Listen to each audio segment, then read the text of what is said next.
TV 20 Kannada ವಾಹಿನಿಗೆ ಸ್ವಾಗತ. ಸಿದ್ದಾಪುರ ತಾಲೂಕಿನ ಕಾನಸೂರು ಪಂಚಾಯತ್ ವ್ಯಾಪ್ತಿಯ ಹೊಸಗುಪ್ಪದಲ್ಲಿ ಕಾಡಾನೆ ದಾಳಿಯಿಂದ ಹಾಳಾದ ಭತ್ತದ ಗದ್ದೆಗಳು. ಕಾನಸೂರು ಭಾಗದಲ್ಲಿ ಕಾಡಾನೆಗಳು ರೈತರಿಗೆ ಬಹಳ ಪ್ರಮಾಣದಲ್ಲಿ ತೊಂದರೆ ಕೊಡ್ತಾ ಇದೆ ಮತ್ತು ರಸ್ತೆಯಲ್ಲಿ ತಿರುಗುವವರು ಕೂಡ ಭಯಭೀತರಾಗಿದ್ದಾರೆ.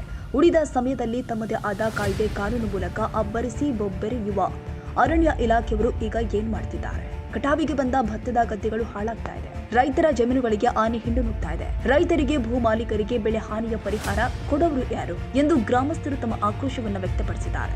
ಕೂಡಲೇ ಸಂಬಂಧಪಟ್ಟ ಇಲಾಖೆ ಅಧಿಕಾರಿಗಳು ರೈತರಿಗೆ ನೆರವು ನೀಡಬೇಕು ಅಂತ ನಮ್ಮ ಟಿವಿ 20 ಕನ್ನಡ ವಾಹಿನಿಯ ಆಶಯವಾಗಿದೆ. Danesh Nayak, TV 20 Kannada news, ಕಾನಸೂರು.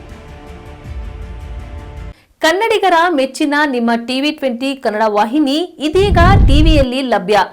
ಕರ್ನಾಟಕ ಮತ್ತು ದೇಶ ವಿದೇಶದ 360 ಡಿಗ್ರಿ ಸುದ್ದಿ ವಿವರವನ್ನ ಪಡೆಯುವುದಕ್ಕೆ ಟಿವಿ 20 ವಾಹಿನಿಯನ್ನು ಲೈಕ್ ಮಾಡಿ, ವಿಡಿಯೋಗಳನ್ನು ಶೇರ್ ಮಾಡಿ, ಕಮೆಂಟ್ ಮಾಡಿ, ಸಬ್ಸ್ಕ್ರೈಬ್ ಮಾಡಿ.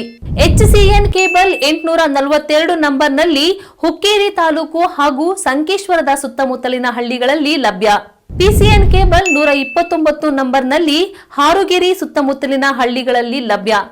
ರಾಯಬಾಗ್ ಡಿಜಿಟಲ್ ಚಾನೆಲ್ ಕೇಬಲ್ 80ನೇ ನಂಬರ್ನಲ್ಲಿ ರಾಯಬಾಗ ತಾಲೂಕಿನ ಸುತ್ತಮುತ್ತಲಿನ ಹಳ್ಳಿಗಳಲ್ಲಿ ಲಭ್ಯ. UDCN ಕೇಬಲ್ ನೆಟ್ವರ್ಕ್ ಉಗಾರ ಸುತ್ತಮುತ್ತಲಿನ ಹಳ್ಳಿಗಳಲ್ಲಿ ನಿಮ್ಮ ಟಿವಿ 20 ಕನ್ನಡ ವಾಹಿನಿಯೂ ಲಭ್ಯ.